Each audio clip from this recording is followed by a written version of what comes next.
কি যে একটা অবস্থা। সকাল সকাল আমরা যাচ্ছি তো যাচ্ছি, যাচ্ছি তো যাচ্ছি, চারিদিকে শুধু সবুজ আর সবুজ। আমরা হইলাম বাঙালি, সবুজ দেখাতে কি আনন্দ। কিন্তু অস্ট্রেলিয়াতে আপনি যদি রিজিওনাল এলাকাগুলোতে বেড়াতে যান, চারিদিকে এরকম বিরান ভূমির মতো মাঠ দেখতে পারবেন, পাহাড় দেখতে পারবেন এবং বড় বড় গাছ দেখতে পারবেন।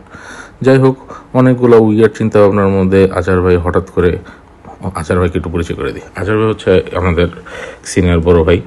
উনি কি ধরনের জিনিসপত্র মাঝে মাঝে নিয়ে আসেন, বাট ফানি পার্টিস সে যেটা নিয়ে আসুক এটা আমাদের অনেক ভালো লাগে। পরে তার হঠাৎ লিচু খাইতে মন চাইছে, তাও আবার অস্ট্রেলিয়াতে।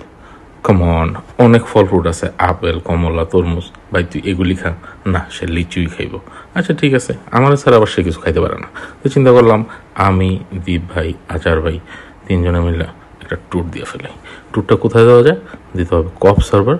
আচার ভাই আবার প্রচুর লিঙ্ক, পার্সোনালি সে যোগাযোগ করলো কপ সার্ভারে লিচি বাগানে। এই যে সেই লিচি বাগান আমরা ঢুকতেছি। এখানে আবার আশেপাশে ঘোড়া অনেক কিছু আছে।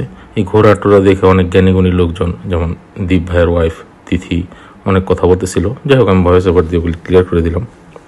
আমরা ঢুকতেছি, ঢুকলাম ঢুকতে এবং প্রচুর একটা অ্যাডভেঞ্চারাস ফিলিং হইতেছিল।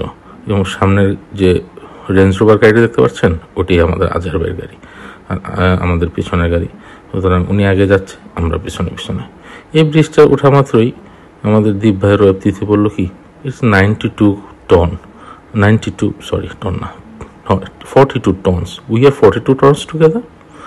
বললাম মেবি লেস দেন দ্যাট। ও আরেকটা জিনিস, আমাদের যে অ্যাপার্টমেন্টটা আমরা উঠছিলাম, Pacific marine apartment, one of the wonderful, I have visited, but the surroundings view is really nice. অ্যাপার্টমেন্টটা ইনসাইডটা ভাবে দেখালাম না, কারণ জিনিসটা it's looking out, but very satisfactory.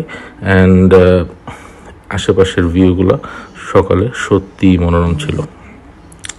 এখানে আমাদের গ্রুপ মেটসদের দেখতে পাচ্ছেন, এবং আমাদের the princess Jawaria and Dinaya, they enjoyed a lot. তারপরে দেখতে দেখতে আমরা লিচু বাগানে চলে গেলাম। লিচু বাগানের ভিতরে আমরা আবার কোইন্সিডেন্টলি তিনজনই একই কালারের টি শার্ট পরেছিলাম। আজহার ভাইয়ের যে ইয়াং ফ্রেন্ড যে লিচুর টেক কেয়ার করে, তার সাথে আমরা ইন্ট্রোডিউস হলাম। সে তার সাথে আমাদের অনেক কথাবার্তা হলো, আমাদেরকে লিচু সম্বন্ধে একটু এক্সপ্লেন করলো। যদি আমরা সবই জানি, বাঙালি তো, তাও শুনলাম মনোযোগ দিয়ে। তারপরে আমরা একে একে লিচু পিকিং। আজহার ভাই তো খুবই ডেসপারেট, এনার্জেটিক, সে লিচু বাগান পারলে খালি করে ফেলে। কিন্তু আমি আবার একটু অল্পই কালেক্ট করলাম, কারণ আজহার ভাইয়ের কালেকশন ওয়াজ হিউজ।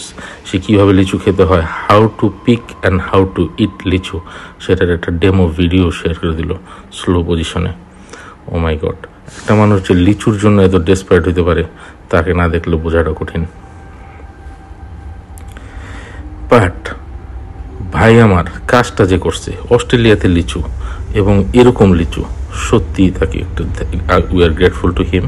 সে ধন্যবাদ পাওয়ার যোগ্য। এর মধ্যে আমরা হোটেলে অনেক ডাল ভাত, অনেক মজার মজার জিনিস খাইছি, ওগুলি নেই বা শেয়ার করলাম। কিন্তু আমার হলো পদ্মা নদীতে সাঁতার কাটার অভ্যাস। ওই ভদ্রলোক আমার নিয়ে গেছে সুইমিং পুলে, এটা কি জমে? লাস্টে রিটার্ন জার্নিতে কী করলাম, কেএফসি টেপসি খায়া যার যার মতো। ও সবাই মনে অনেক হাংরি, যেভাবে খাইতেছে সবাই। ও থাক, খাওয়া দাওয়া করে আমরা ফেরত আসলাম। Thank you.